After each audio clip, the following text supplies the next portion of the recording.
Kugera bvudzi rangu ramera, kugera neresi, kugera nebhodhoro, haiwa rinomera.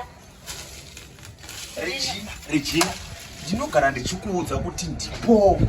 Haudi? Ndogara ndichikuudza kuti ndipo, asi murume wako ari kupiwa kuno. Hawatanga kaiti. Ndinokuudza murume wako. Iwe, murume wako atopaka izvezvi, anobva kubasa atopaka. Atirepo chacha washaidzi mwenyaya yewe. Girlfriend yake ndotomuziya munhu wacho.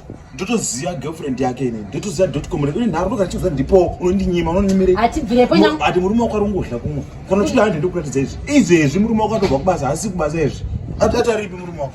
Tight. Girlfriend yake nditoisiya. Tight. Uchaunondinyimirawo chi? Tight. Iye achingodla kumwe, saka chuya akaguta. Une nharo, handi ndokuratidza izvezvi. Tight, regeza ndikudzi. Nyangwa wakauya nema-voice notes, wakauya ne-photoshoot, wakauya ne-whatever. What I know, kuti murume wangu haisisi uri. Ko inini handisi kutaura kuti ndakamuona. Ndiri kumuona izvezvi, atorimo mumba izvezvi. Apinda mumba megirlfriend. Ndati girlfriend yacho inini ndinotozivana naye zvekudaro. Ndotogara ndichipinda padheni pavo izvezvi. Mota yakatopaka padheni. Usaite nharo. Tight, ndati kugokwa kuna vanhu vanohura.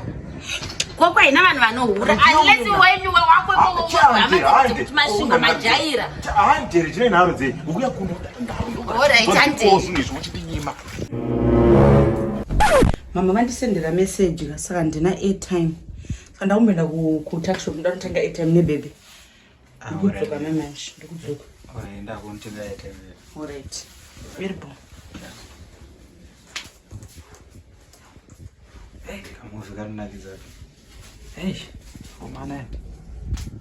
Aisiyo mota yake. Aisiyo mota yake. Aisiyo mota yake. Ah.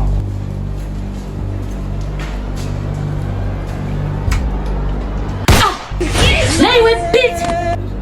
Business. Ukete bana. Ndimama wangu wakakwela. Basa kokuti sepita nyarara mani. Unoti kubasa kokuti seko iwe uri pambedha upabasa herapa. Upane basa re. Murungu. Alright, wakushanda pambedha ndikapita. Urushanda pambedha. Basa.